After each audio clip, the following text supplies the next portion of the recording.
नमस्कार दोस्तों, सीईसी के लाइव एडिसेट लेक्चर में आप सभी का स्वागत है।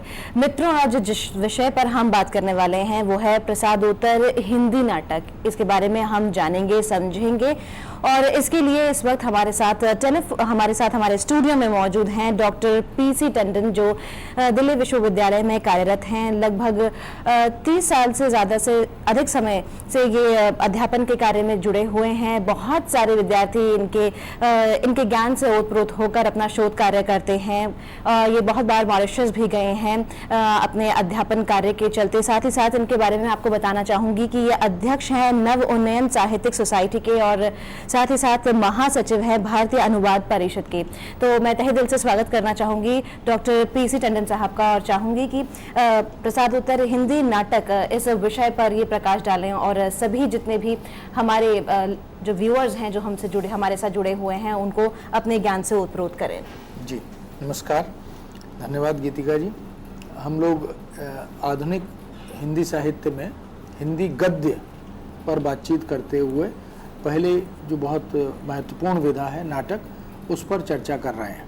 अभी तक हमने जो हिंदी गद्य की शुरुआत है उसमें भारतेंदु युगीन नाटक पर चर्चा की। द्विवेदी युगीन नाटक, हिंदी नाटक, उसकी स्थिति, उसके स्वरूप पर विचार विमर्श किया। उसके बाद प्रसाद युगीन नाटक पर भी हम विस्तार से चर्चा कर चुके हैं। आज हम प्रसाद के बाद के युग की यानी प्रसादोत्तर हिंदी नाटक पर बात करेंगे।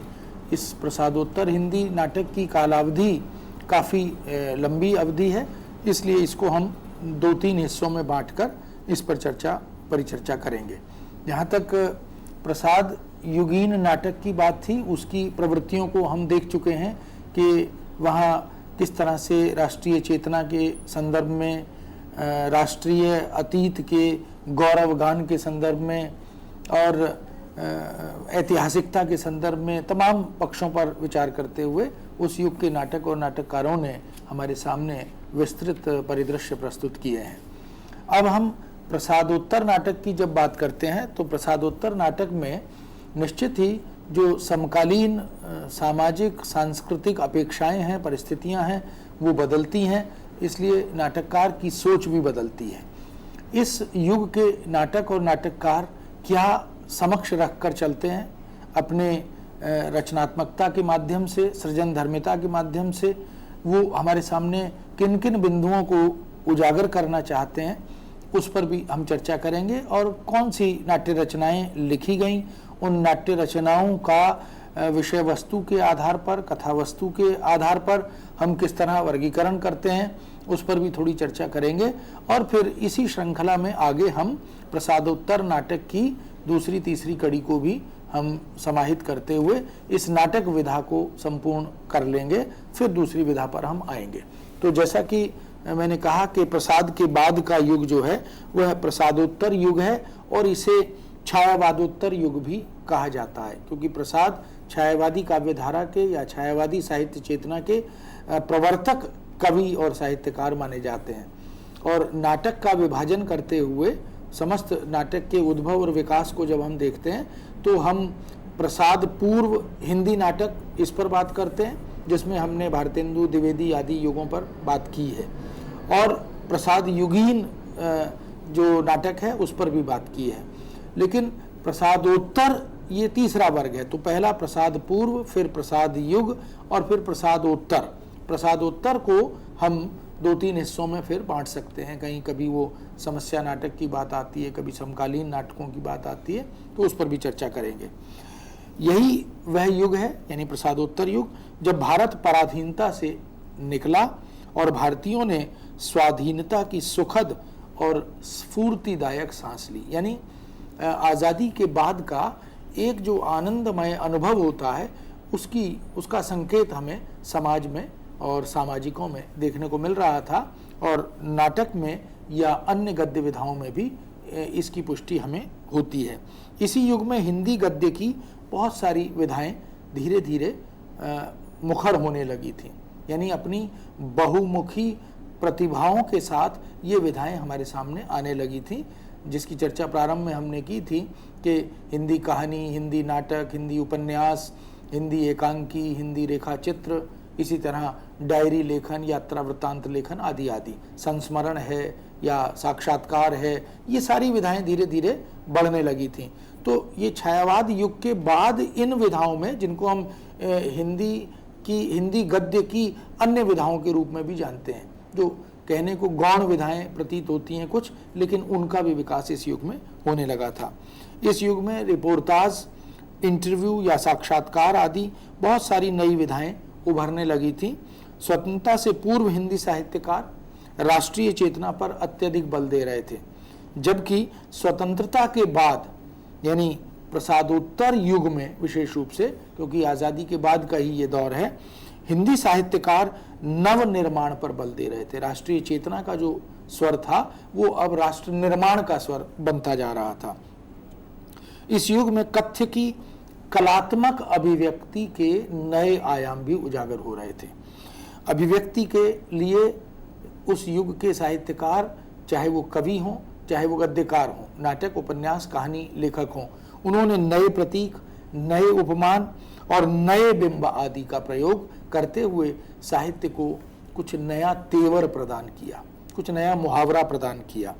फ्लैशबैक और चेतना प्रवाह जैसी शैलियों का समावेश करते हुए, प्रयोग करते हुए हिंदी की गद्य विधाओं को समृद्ध और संपन्न करने का प्रयास किया। पात्रों के मनोवैज्ञानिक चित्रण और मानव मन की सूक्ष्म संवेदनाओं की अभिव्यक्ति, यह इस युग के लेखकों ने, गद्यकारों, कवियों ने बहुत सफलता के साथ हमारे सामने प्रस्तुत किए। और इस युग की यही एक विशेष पहचान भी है कि बहुत सारी बातें पुराकथाओं के आधार पर, ऐतिहासिक पात्रों के आधार पर, प्रतीकों और मिथकों के आधार पर, बहुत सारी मिथक चेतना भी इस युग के नाटकों में या साहित्य में हमें मिलती है। कुल मिलाकर गद्य साहित्य के कथ्य तथा शिल्प की दृष्टि से अगर हम विचार करें तो इस युग में अपूर्व वैविध्य मिलता है। जो विविधता है अपनी कथा वस्तु की दृष्टि से, पात्रों की चरित्र चित्रण की दृष्टि से, संवादात्मकता की दृष्टि से, भाषा के नए और रचनात्मक प्रयोग की दृष्टि से, वह अकल्पनीय समृद्धि का युग इस युग को हम मान सकते हैं। इसी युग के गद्य साहित्य में जटिल से जटिलतर होते हुए जीवन यथार्थ और उस जीवन यथार्थ की प्रखर अभिव्यक्ति, इसको भी हम देख सकते हैं। मानव जीवन में, सामाजिक जीवन में, पारिवारिक जीवन में जो भी परिवर्तन हो रहे थे और जिस तरह की चुनौतियां और समस्याएं उजागर हो रही थी, संबंधों को लेकर, बिखराव को लेकर, टूटन को लेकर, ये धीरे धीरे इस युग के साहित्य में शामिल होता चला जा रहा था। इस युग के जागरूक रचना कर्मियों की रचना धर्मिता पर समकालीन परिवेश और परिस्थितियों का दबाव, जैसा कि अक्सर हम कहते हैं कि समय से रचनाकार, उसकी रचना प्रभावित होती है और वह एक दबाव भी रचनाकार के ऊपर दिखाई देता है। तो नाटककार हों, उपन्यास कहानीकार हों, एकांकीकार हों, उस पर हम उस पूरे साहित्य पर इस समकालीन परिवेश और परिस्थितियों के दबाव को देख सकते हैं जब जब हम उन रचनाओं को अध्ययन करते हैं या उनका मंचन आदि देखते हैं। अनेक प्रश्नों के उत्तर खोजने की एक उत्कट इच्छा, एक ललक इस युग के साहित्यकारों में, नाटककारों में, उपन्यासकारों में मिलती है। समस्याओं, घात प्रतिघातों तथा चुनौतियों को देखने, समझने और उनका समाधान खोजने का एक जुनून भी इस युग के नाटककारों में या कथाकारों में बाकायदा दिखाई देता है। वैचारिक दिग्भ्रमों और मूल्यों के संकटों के कारणों को समझने और खोजने का प्रयास कि किन कारणों से हमारे मूल्यों में संक्रमण आ रहा है, हम अपनी मूल्य चेतना को, अपनी नैतिकता को, अपनी पारंपरिकता को भूलते या छोड़ते जा रहे हैं और आधुनिकता के दबाव में वो क्या परिवर्तन हो रहे हैं, उनके दुष्प्रभाव क्या हैं, उनके माने लक्ष्य या उद्देश्य क्या हैं, इन पर भी, और यथार्थ की आधार भूमि को जानने का प्रयास, वह भी इस युग के साहित्यकारों ने बड़ी खूबी के साथ अपनी रचनाओं में किया कि किस तरह से समाज में बदलाव आ रहा है और उस बदलाव के खतरे क्या हैं, उनसे आगाह करने की कोशिश भी इस युग के साहित्यकारों ने की। समय, परिवेश और परिस्थितियों के बदलाव का असर, समय, परिवेश और परिस्थितियों के बदलाव का असर इस युग की साहित्यिक अभिरुचि पर भी दिखाई देने लगा। यानी जो रचनाएं हमारे सामने आईं गद्य की अनेक विधाओं के रूप में, उन रचनाओं में हमने देखा कि कैसे पात्र प्रभावित हो रहे हैं, कैसे कथानक प्रभावित हो रहा है, कैसे संवाद योजना प्रभावित हो रही है, कैसे भाषा का मुहावरा बदलता चला जा रहा है, कैसे रंग परिदृश्य बदलते जा रहे हैं। ये सारी बातें हमें उस साहित्य में और साहित्यकार की अभिरुचि में प्रकट होती प्रतीत होती हैं। पाठकीय बदलती अपेक्षाएं, क्योंकि पाठक बदल रहा था, पाठकों की अवस्था बदल रही थी और आज़ादी के बाद का जो दौर था उसमें साहित्य और साहित्यकारों से जो उम्मीदें थी वह भी बदल रही थी। तो उन अपेक्षाओं के अनुसार नए साहित्य रूपों का आगमन भी धीरे धीरे नई शैलियों के साथ होने लगा था। नई अभिव्यक्ति पद्धतियां भी विकसित होने लगी थी। साहित्यकार उसकी तरफ भी प्रयास कर रहे थे, उसमें कुछ पाश्चात्य प्रभाव भी थे और कुछ मौलिक कल्पनाओं के साथ वो हमारे सामने प्रस्तुत कर रहे थे। इस प्रकार से नया साहित्यिक बोध, साहित्य का एक नया बोध हमारे सामने आ रहा था। नया जीवन बोध इस युग के साहित्य में स्पष्ट समाहित होता हुआ, अवतरित होता हुआ प्रकट हो रहा था।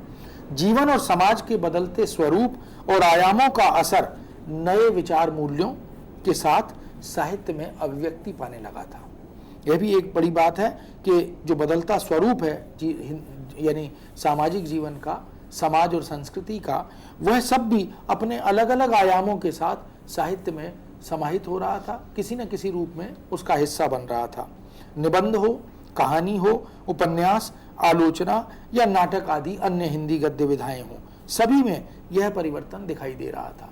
इसका मतलब है कि पाश्चात्य दबाव भी थे, बदलता समाज मनोविज्ञान भी था। उन सब के कारण विधाओं में भाषा और कथ्य का, कथावस्तु का स्वरूप बदल रहा था।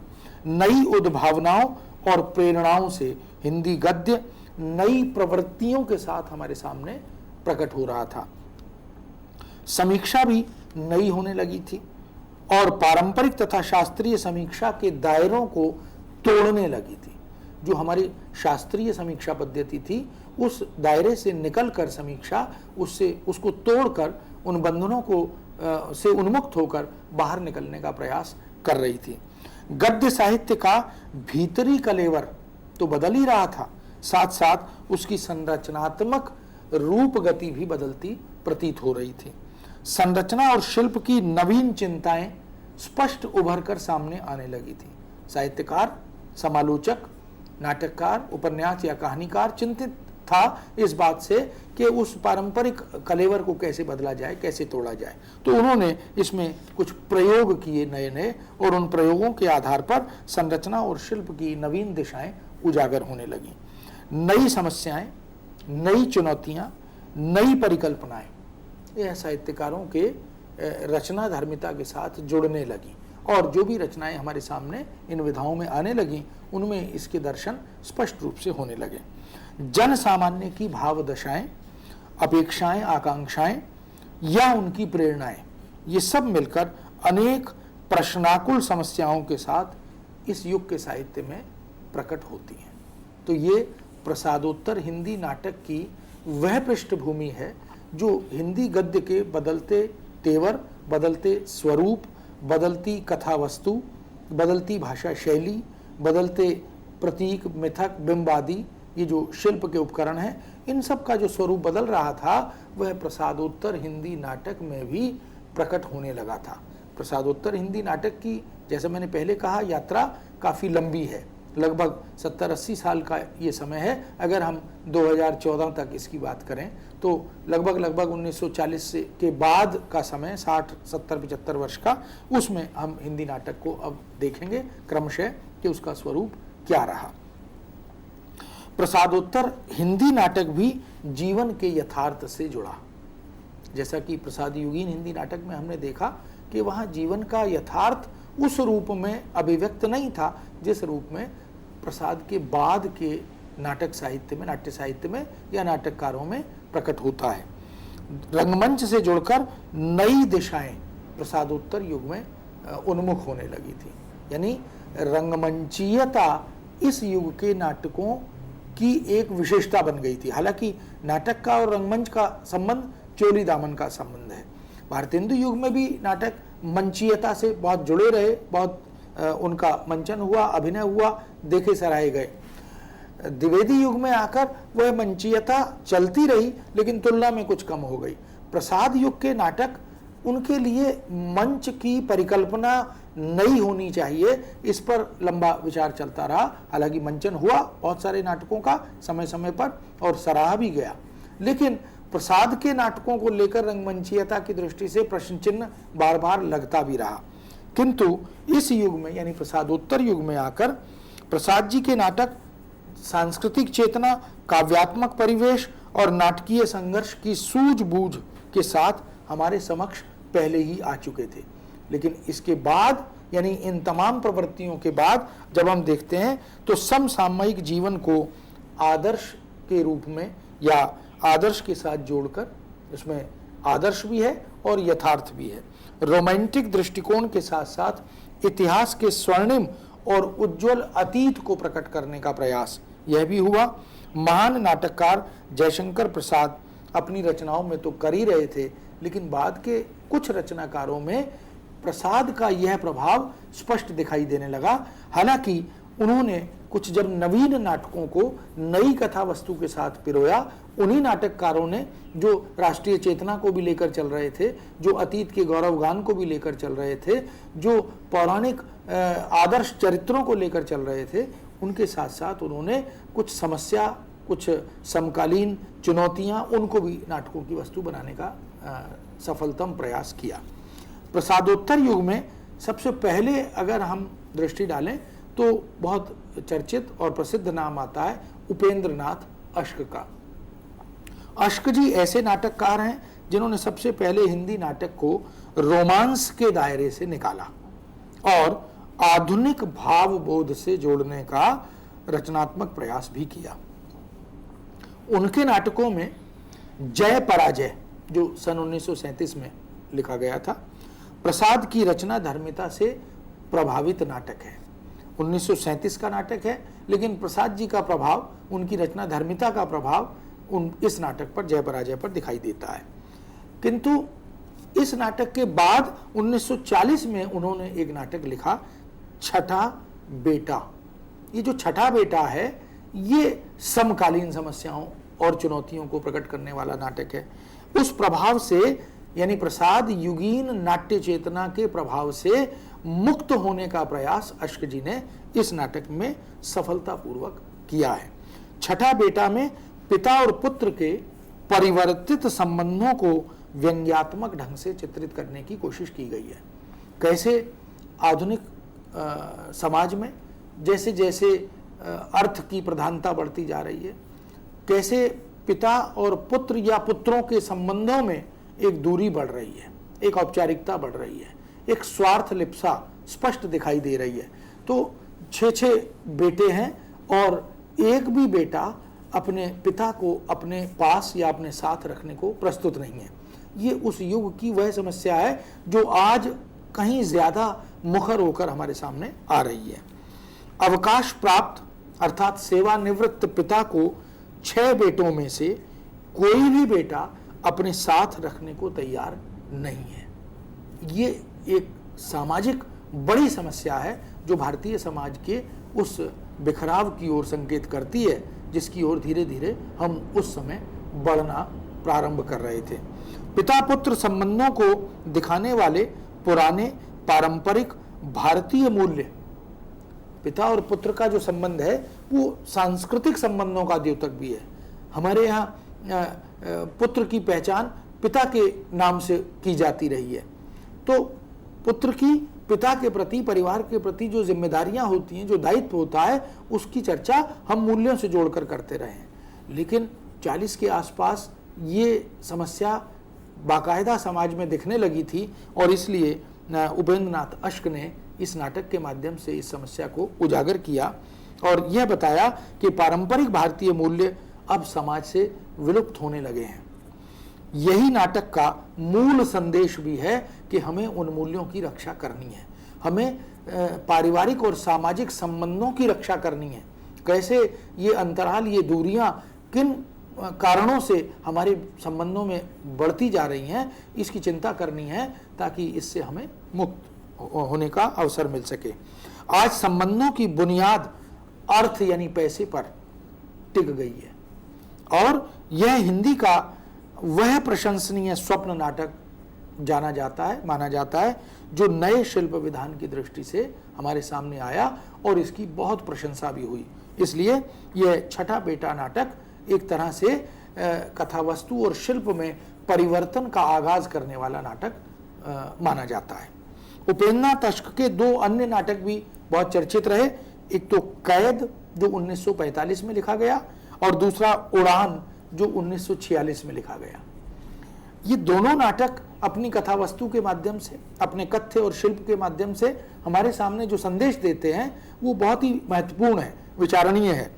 सामाजिक रूढ़ियों तथा यंत्रणाओं की कैद में, सामाजिक रूढ़ियों और यंत्रणाओं की कैद में घुटती भारतीय नारी का चित्रण अश्क जी कैद नाटक में करते हैं। उस समय नारी जाति के लिए, नारी जगत के लिए एक बड़ी समस्या थी। एक तरफ आधुनिकता का आकर्षण था और दूसरी तरफ परंपराओं के निर्वाह की बाध्यता थी। तो सामाजिक रूढ़ियां उसे जकड़े हुए थी और परंपरा की नियमों की यंत्रणाएं उसे कैद किए हुए थी। इसलिए कैद शीर्षक से ये नाटक उन्होंने लिखा। तो भारतीय घुटती हुई भारतीय नारी, उसका चित्रण इस नाटक में किया। दूसरी तरफ उड़ान नाटक में रूढ़ियों से निकलकर मुक्त हवा में सांस लेती हुई भारतीय नारी की परिकल्पना करते हुए, चित्रण करते हुए उन्होंने उड़ान नाटक के माध्यम से अपने मन की बात को हमारे सामने रखा। तो दोनों नाटक जैसा कि शीर्षक से ही स्पष्ट हो रहा है, एक जहां भारतीय नारी कैद थी परंपराओं में, रूढ़ियों में, और उड़ान जहां भारतीय नारी इस परंपरा और रूढ़ियों की कैद से मुक्त होने का, उड़ान भरने का सपना देख रही थी। इसी तरह अलग अलग रास्ते, ये 1954 में उन्होंने एक नाटक लिखा।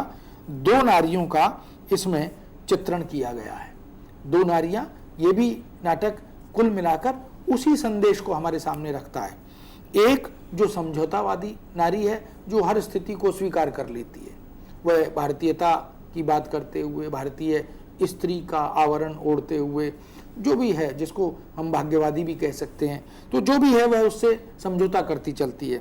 और दूसरी विद्रोहिणी नारी के रूप में हमारे सामने आती है। वह हर गलत बात का विरोध भी करती है, प्रतिरोध भी करती है। यह मध्यवर्गीय परिवार की समस्याओं को चित्रित करने वाला नाटक है जो अलग अलग रास्ते के रूप में हमारे सामने आता है। 1950 में अश्क जी ने एक और नाटक लिखा, उसका शीर्षक है भंवर। इस नाटक में मानसिक भंवर में फंसी हुई नायिका प्रतिभा, मानसिक भंवर, तो नाटक धीरे धीरे मनोवैज्ञानिकता की ओर बढ़ने लगा था। मनोवैज्ञानिक अध्ययन करते हुए, नारी के मनोविज्ञान की परख करते हुए अश्क जी ने इस नाटक के माध्यम से उस तमाम मनोवैज्ञानिक समस्याओं को उजागर करने का रचनात्मक प्रयास किया, जिसकी बाद में बहुत प्रशंसा हुई। और इस नाटक की कथा वस्तु ने बाद के कई नाटककारों को प्रेरित भी किया, क्योंकि बाद में मनोवैज्ञानिकता का, मनोवैज्ञानिक द्वंद्व का चित्रण करने वाले नाटक हमारे सामने आए। एक अन्य नाटक अश्क जी का जो बहुत ही अधिक चर्चित रहा, उसका नाम है अंजो दीदी। ये अंजो दीदी नाम का नाटक उन्होंने 1954 में लिखा था। इस नाटक का चर्चित और प्रसिद्ध होना इस नाटक की प्रौढ़ता का प्रमाण भी है, क्योंकि अश्क जी के जितने भी नाटक लिखे गए क्रमशः उनमें प्रौढ़ता दिखाई दी। तो एक जो नाटककार की लेखकीय प्रौढ़ता है वह इसमें स्पष्ट प्रकट होती है। नाटक की केंद्रीय पात्र अंजो दीदी है और वह अत्यधिक अनुशासन प्रिय है।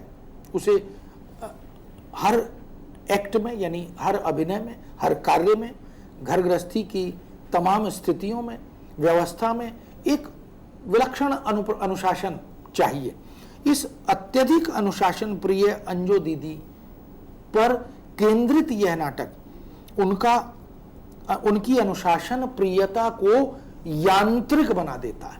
यानी ऐसा लगता है कि जैसे हम किसी आपातकालीन स्थिति में काम कर रहे हैं उन्हें कोई भी चीज़ सलीके से रखी हुई होनी चाहिए, समय से उठना, समय से जागना, समय से खाना, कोई वस्तु जहाँ होनी चाहिए वहाँ उसका होना, ये तमाम अपेक्षाएं उसके साथ जुड़ी हुई हैं। प्रत्येक पारिवारिक प्राणी को अंजू दीदी के इस यांत्रिक अनुशासन में ढलना अनिवार्य है। ये अंजू दीदी की व्यवस्था है, इस व्यवस्था के अनुकूल ही आचरण होना चाहिए, यह उनका दबाव भी है। इस अनुशासन की अनिवार्यता परिवार के सभी सदस्यों को, छोटे बड़े सबको झेलनी पड़ती है। हर कार्य का समय सुनिश्चित है। उठने, नाश्ता करने, भोजन करने, आराम करने या सोने का एक टाइम है, एक समय है। उस समय का अनुपालन अनिवार्य है। अगर समय का अनुपालन नहीं होता तो उसके लिए फिर प्रताड़ना का काम अंजू दीदी के माध्यम से होता है। हर कार्य का, उठने बैठने का, अभिवादन करने का, खेलने कूदने का, पढ़ने लिखने का एक सलीका भी होता है। कैसे कपड़े पहने, कैसे बैठें, खाने की टेबल पर कैसे बैठना है, ये तमाम बातें इस नाटक के माध्यम से हमारे सामने आई। अंजू दीदी के इस अनुशासनात्मक सांचे में ढल न पाने के कारण वकील साहब को आत्महत्या तक करनी पड़ती है। ये अनुशासन की अतिशयता है, अतिरेक है कि उससे दुखी होकर, उससे तंग आकर, उसका एक और चरित्र है वकील साहब, वो आत्महत्या कर लेते हैं। अंजू का भाई श्रीपत अंजू दीदी की इस यांत्रिकता का घोर और मुखर विरोधी है, वो इसका बहुत विरोध करता है। कुल मिलाकर मशीनीकरण के कारण नीरस हो गए यंत्रवत जीवन और टूटते बिखरते रिश्तों को आधुनिक जीवन के खतरों से जोड़कर प्रस्तुत करने का यह नया रचना धर्म साहित्य जगत में बहुत सारे नए आयाम खोलता है। तो ये समाज की, संस्कृति की, भारतीय परिवार व्यवस्था की एक ऐसी समस्या को इस नाटक ने हमारे सामने उजागर किया, जो ये बताता है कि कैसे हमारी जीवन शैली बदल रही है, कैसे हमारी सोच बदल रही है, किस तरह हमें पाश्चात्य संस्कृति का दबाव झेलना पड़ रहा है घर में, परिवार में, क्योंकि समयबद्धता की बात हम वहीं से ग्रहण कर रहे हैं। तो ऐसी समस्याओं को भी नाटकों के माध्यम से उठाया जाता रहा। इसी तरह 1954 में अंधी गली, 1952 में पैंतरे और बड़े खिलाड़ी जैसे नाटक भी अश्क जी ने लिखे और इनकी भी चर्चा बहुत हुई। अश्क जी के नाट्य सृजन के स्वरूप को यदि हम देखें तो हिंदी नाटक को उन्होंने मंच से जोड़ने का अत्यधिक श्लाघ्य कार्य किया, बहुत ही प्रशंसनीय कार्य किया, और आधुनिक यथार्थ से जोड़ने की एक रचनात्मक पहल उन्होंने की। जिस तरह के नाटकों की परंपरा चली आ रही थी, उस नाट्य परंपरा से अलग हटकर, उस पूरी नाट्य धारा को वहां से निकालकर एक नई धारा देने का, एक नई दिशा देने का काम अश्क जी ने किया, और इसको बाद में लोगों ने बहुत सराहा। भाषा शैली और नाट्य शिल्प को भी छायावादी संस्पर्श से मुक्त कराया। हमने देखा कि छायावाद, चाहे वो पद्य हो या गद्य हो, उसकी अपनी एक शैली, अपना एक अंदाज है, उसकी अपनी एक भाषा है, उसकी अपनी एक वस्तु है। लेकिन अश्क जी ने उस छायावादी आवरण से हिंदी नाटक को एक तरह से मुक्त कराया, बाहर निकाला और उसे नई दिशा दी। अश्क जी के पश्चात इस युग के नाटककारों में एक और बड़ा नाम आता है विष्णु प्रभाकर का। विष्णु प्रभाकर हम सब जानते हैं कि गांधीवादी नाटककार थे, और उन्होंने गद्य और पद्य की बहुत सारी रचनाओं के माध्यम से हिंदी साहित्य को समृद्ध किया है। विष्णु जी के नाटकों में कुछ नाटक उनके बहुत चर्चित रहे, अनेक विश्वविद्यालयों में, देश विदेश में पाठ्यक्रमों में शामिल भी रहे। डॉक्टर, समाधि, नव प्रभात, युगे युगे क्रांति, टूटते परिवेश, टगर, वंदिनी, सत्ता के आर पार, अब और नहीं, श्वेत कमल, केरल का क्रांतिकारी, और मुंशी प्रेमचंद के उपन्यास रंगभूमि के नायक सूरदास को केंद्र में रखकर रूपांतर करते हुए एक नाट्य रचना में प्रस्तुत करने का, ये तमाम रचनाएं हमें बताती हैं कि विष्णु जी वास्तव में एक बहुत बड़े साहित्यकार थे। उन्होंने एकांकियों के माध्यम से, नाटकों के माध्यम से, अपनी कविताओं के माध्यम से बहुत महत्वपूर्ण संदेश हिंदी जगत को दिया है और बहुत संपन्न और समृद्ध बनाने का प्रयास भी किया है। विष्णु जी की जो नाट्य दृष्टि थी या साहित्य दृष्टि थी वो थोड़ी अलग थी।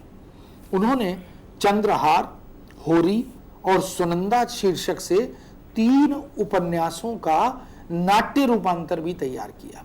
वो रेडियो के लिए भी एकांकी नाटक लिखते रहे। उन्होंने बहुत महत्वपूर्ण काम इस दृष्टि से किया क्योंकि संचार माध्यमों की दृष्टि से उन्होंने रूपांतर करते हुए, मंचन की दृष्टि से उन्होंने रूपांतर करते हुए औपन्यासिक जो कालजयी रचनाएं हैं उनको भी हमारे सामने प्रस्तुत किया। सूरदास भी प्रेमचंद के उपन्यास रंगभूमि के नायक को केंद्र में रखकर तैयार किया गया एक ऐसा नाट्य रूपांतर है जो वस्तुतः बहुत सराहा गया। उसका मंचन हुआ समय समय पर।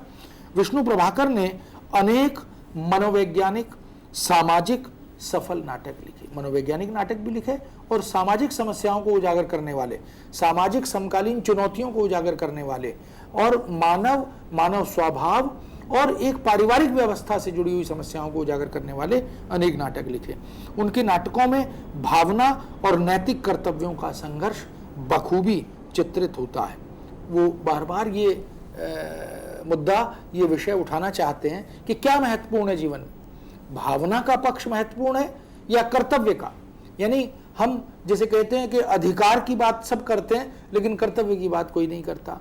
तो उन्होंने कहा कि भावना भी जरूरी है लेकिन कर्तव्य भी जरूरी है, बिना कर्तव्य के भावना की रक्षा नहीं हो सकती। तो ये केंद्रीय विषय उनकी रचनाओं में प्रकारांतर से चरित्र चित्रण या पात्रों के माध्यम से भी, कथा वस्तु के माध्यम से भी उजागर होता रहा। विष्णु जी ने अनेक रेडियो नाटक, बाल नाटक, बाल एकांकी बहुत सफलता के साथ लिखे भी, मंचन भी हुआ और रेडियो पे उनका प्रसारण भी समय समय पर होता रहा। विष्णु जी बाल मनोविज्ञान के भी पारखी थे, स्त्री मनोविज्ञान के भी पारखी थे और सबसे बड़ी बात है कि वो समाज मनोविज्ञान के भी पारखी थे।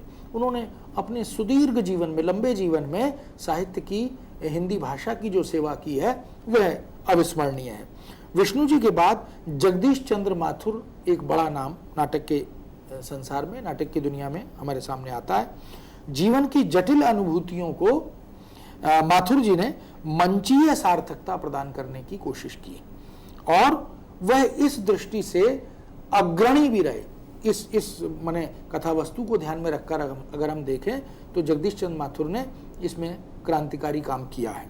उनके नाटकों में कोणार्क एक बहुत ही चर्चित, प्रसिद्ध और बड़ा महत्वपूर्ण नाटक है जो 1951 में लिखा गया। आज़ादी के बाद का दौर है, 47 में, 47 में हमारी आज़ादी है और 51 में ये नाटक लिखा गया। शारदिया 1959 में लिखा गया दूसरा नाटक है। पहला राजा 1969 में लिखा गया तीसरा नाटक है और दशरथ नंदन 1989 में लिखा गया चौथा नाटक है। ये जो दशरथ नंदन है ये वस्तुतः राम कथा से संबंधित नाटक है। उदय शंकर भट्ट इनके बाद एक और नाटककार के रूप में हमारे सामने बड़ा नाम आता है उदय शंकर भट्ट का। उन्होंने भी अंबा 1935 में लिखा था, सागर विजय 1937 में लिखा, मत्स्य गंधा 1937 में लिखा, विश्वामित्र 1938 में लिखा, राधा 1941 में लिखा, अशोक वन वंदिनी 1959 में लिखा, गुरुद्रोण का अंतर निरीक्षण यह 1959 में लिखा, अश्वत्थामा 1959 में और असुर सुंदरी 1972 में। तो ऐसे महत्वपूर्ण और अनेक नाटक हमारे सामने आए उदय शंकर भट्ट ने। उदय शंकर भट्ट की एकांकियां भी बहुत चर्चित हैं, उनकी चर्चा एकांकी के विकास में हम करेंगे।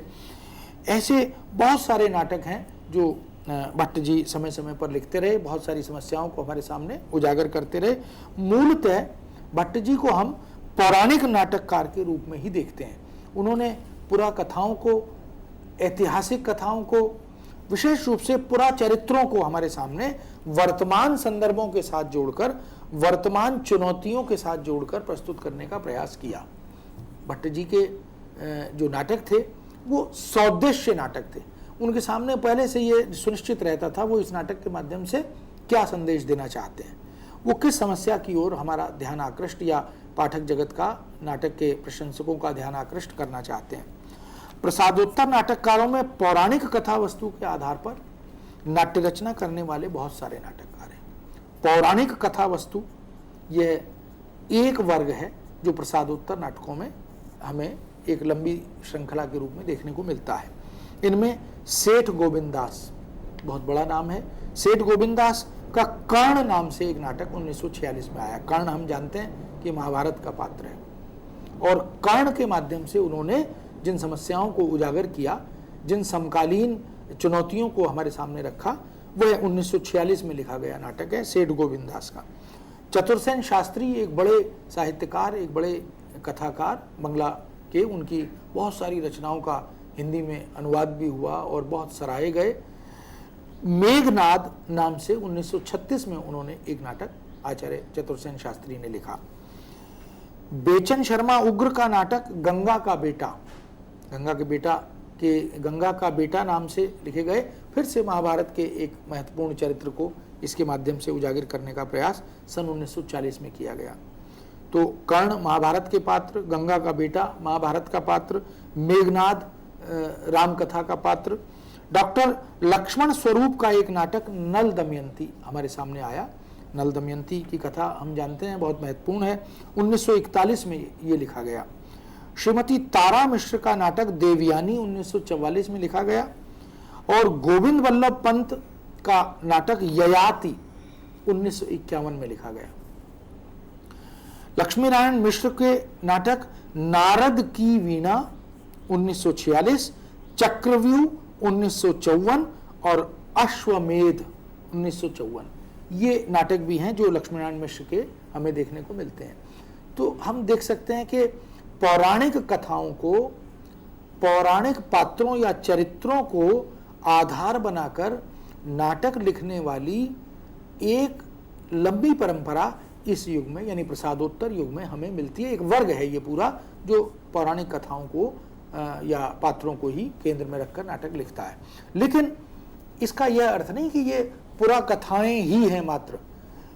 इन पौराणिक पात्रों, चरित्रों या कथाओं के माध्यम से इन समस्त नाटककारों ने समकालीन समस्याओं को न केवल उठाया, अपितु यह भी सोचने को बाध्य किया कि इनका समाधान कैसे खोजा जाए। वस्तुतः ये सारे नाटक स्मरणीय हैं, स्तुत्य हैं, क्योंकि इनका मंचन भी हुआ, और जो दर्शक समाज है, जो पाठक वर्ग है, उन्होंने इन नाटकों को सराहा भी। इसी तरह रांगे राघव का एक नाटक स्वर्ग भूमि का यात्री 1951 में हमारे सामने आया। कृष्णदत्त भारद्वाज का अज्ञातवास नाम से एक नाटक 1952 में आया, और श्री हरि कृष्ण सिन्हा का माँ दुर्गे नाम से एक नाटक 1953 में आया। ये सारे नाटक कहीं किसी समस्या को, कहीं किसी कथा वस्तु को, कहीं किसी पात्र की चुनौतियों को हमारे सामने रखते हैं। ये सभी बड़े महत्वपूर्ण नाटक माने जाते हैं। श्री कृष्ण और राम जैसे ये दो जो चरित्र हैं, ये हमारे राष्ट्रनायक के रूप में देखे जाते हैं। पूरा विश्व जानता है कि राम और कृष्ण भारत के पूरे समाज के लिए, समस्त भारतवासियों के लिए ये राष्ट्रनायक हैं। ऐसे राम और कृष्ण को आधार बनाकर भी इस युग में बहुत सारे नाटक लिखे गए, बहुत सारे एकांकी भी लिखे गए। सेठ गोविंद दास ने कर्तव्य नाम से 1935 में एक तो कर्तव्य पूर्वार्ध और एक कर्तव्य उत्तरार्ध, दो खंडों में ये नाटक लिखा, और इस नाटक की बड़ी सराहना हुई, प्रशंसा हुई, उसका मंचन भी हुआ। चतुरसेन शास्त्री ने सीताराम और श्री राम, सीताराम 1939 में और श्री राम 1940 में, ये दो नाटक लिखे। रामकुमार वर्मा ने राज रानी सीता 1947 में लिखा। पृथ्वीनाथ शर्मा ने उर्मिला नाम से 1950 में एक नाटक लिखा। सीताराम चतुर्वेदी ने शबरी नाम से 1953 में, लक्ष्मी नारायण मिश्र ने चित्रकूट नाम से, तथा जगदीश चंद्र माथुर ने दशरथ नंदन नाम से 1974 में एक नाटक लिखा। तो हम देख सकते हैं कि कहीं राम को लेकर, कहीं सीता को लेकर, कहीं शबरी को लेकर, कहीं उर्मिला को लेकर, इस तरह से बहुत सारे नाटक लिखे गए जो राम और कृष्ण को आधार बनाकर हमारे सामने आते हैं। उदय शंकर भट्ट ने राधा नाम से 1941 में, ये कृष्ण कथा के पात्रों की दृष्टि से हम देख सकते हैं, एक नाटक लिखा उदय शंकर भट्ट ने, जिसका शीर्षक था राधा। किशोरीदास वाजपेयी ने सुदामा नाम से एक अन्य नाटक लिखा 1939 में, और सेठ गोविंद दास ने 1946 में, जिसकी चर्चा मैंने पहले की, कर्ण नाम से एक नाटक लिखा। तो एक विभाजन यह भी हुआ कि पहले में पौराणिक पात्रों को लेकर, दूसरे में राम और कृष्ण कथा के पात्रों को लेकर नाटक लिखने की बात की गई और सफलतम रचनात्मक प्रयास किए गए। इन पात्रों के या चरित्रों के माध्यम से एक प्रेरणा हमारे सामने रखने की कोशिश इन नाटककारों ने की। इसलिए ये जो चरित्र थे ये भारतीय मूल्यों का किस तरह से आत्मसात करते हुए हमारे सामने एक उदाहरण प्रस्तुत करते हैं, यह कोशिश भी की गई।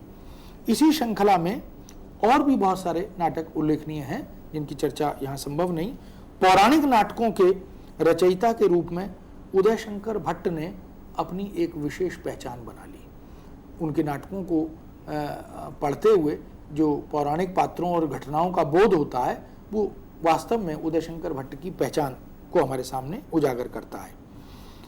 वर्तमान समस्याओं और घटनाओं से जोड़कर उन्होंने उन पुरा चरित्रों को इस रूप में प्रस्तुत किया कि बाद के रचनाकारों ने उनसे प्रेरणा ली और उसके बाद एक से एक बेहतरीन ऐसे चरित्रों को केंद्र में रखकर या पुरा कथाओं को केंद्र में रखकर नाटक लिखे गए।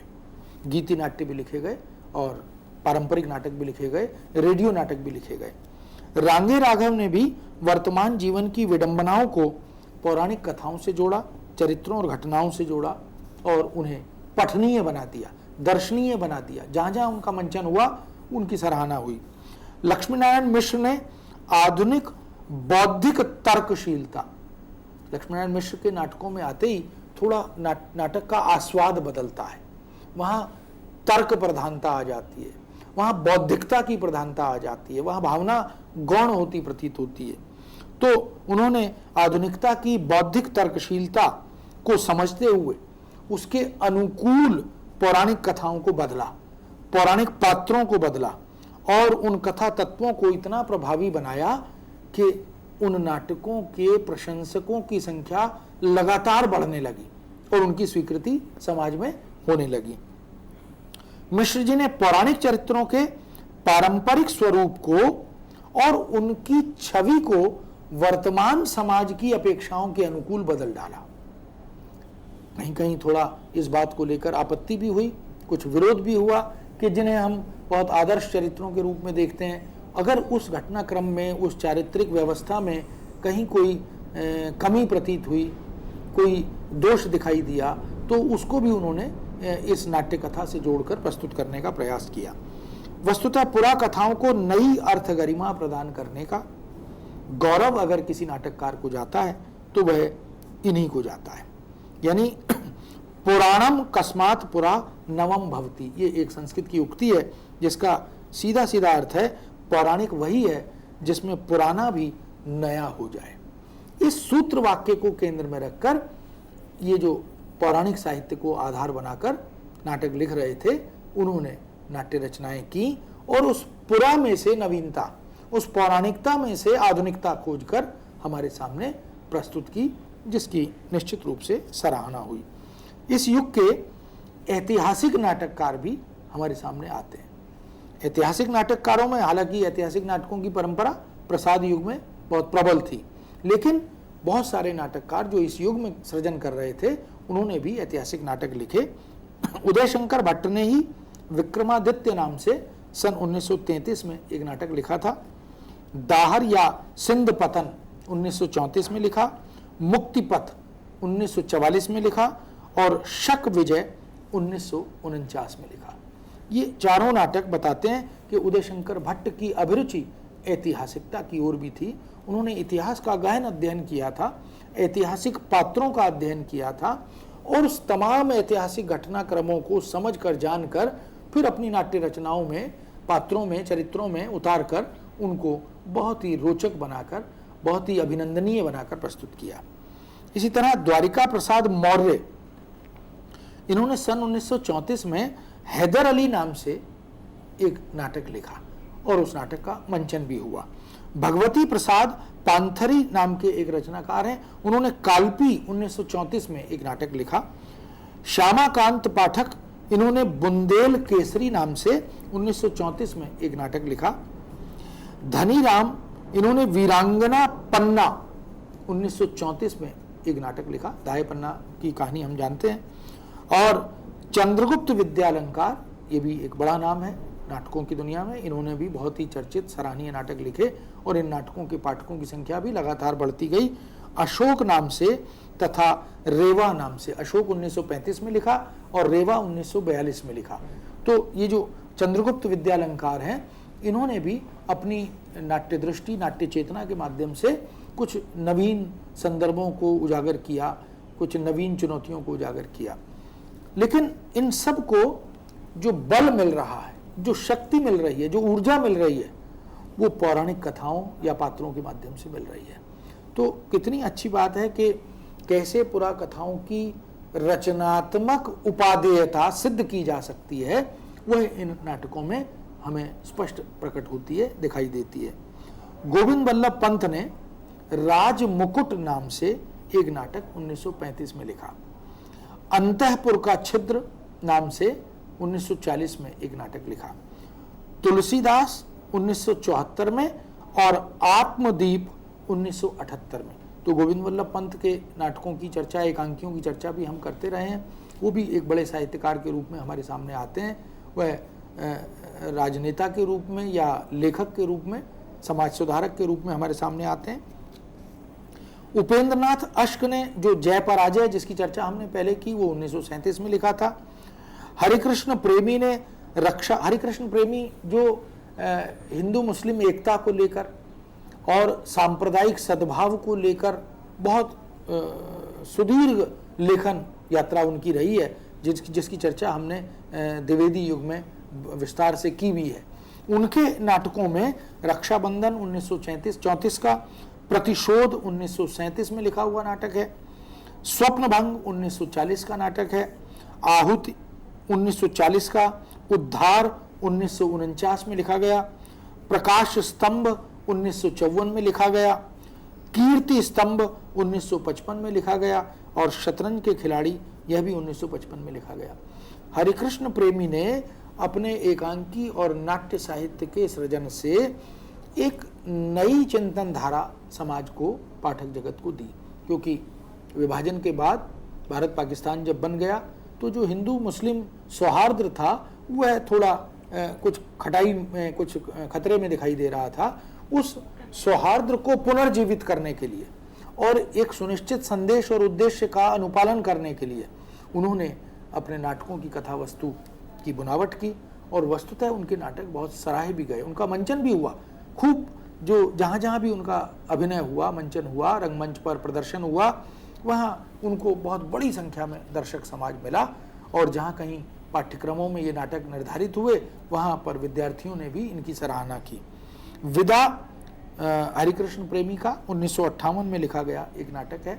संरक्षक 1958, सांपों की दृष्टि 1959, रक्तदान 1962, आन का मान 1962, उमर आन 1964 और फिर अमर बलिदान 1968, अमृत पुत्री 1970। ऐसे बहुत सारे नाटक हैं जिनकी चर्चा की जा सकती है, जिनका उल्लेख किया जा सकता है। ये सारे नाटक हरिकृष्ण प्रेमी की नाटकीय सूझबूझ का, मंचन की समझदारी का, पात्र परिकल्पना की, घटना की बुनावट की समझदारी का परिचय हमारे सामने कर लाते हैं। इसी श्रृंखला में परिपूर्णानंद वर्मा, इन्होंने रानी भवानी नाम से एक नाटक लिखा 1938 में। सत्येंद्र मुक्ति यज्ञ नाम से एक नाटक लिखते हैं 1938 में। माया दत्त नैथानी ने संयोगिता नाम से 1939 में एक नाटक लिखा। मुरारी शरण मांगलिक ने मीरा नाम से 1940 में एक नाटक लिखा। तो मीरा भी नाटक के विषय के रूप में, पात्र के रूप में हमारे सामने आई। शंभु दयाल सक्सेना ने साधना पथ नाम से 1940 में एक नाटक लिखा। सेठ गोविंद दास ने हर्ष, कुलीनता और शशिगुप्त, ये तीनों नाटक कहीं ना कहीं ऐतिहासिक चेतना को, सांस्कृतिक राष्ट्रीय चेतना को हमारे सामने उजागर करते हैं।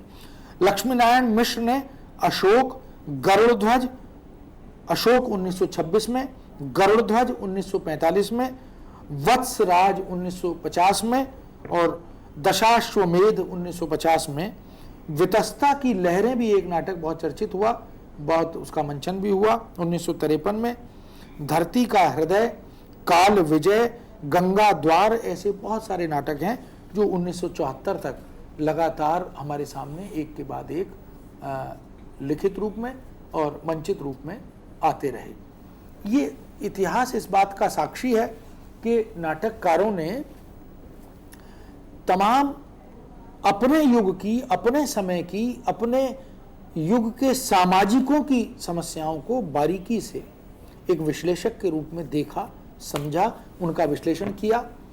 और सबसे बड़ी बात यह है कि उन समस्याओं को इस रूप में रखा कि देखने, समझने, पढ़ने वाले लोग उनके समाधान पर विचार भी करें, चिंतन भी करें और कोई रास्ता निकालें।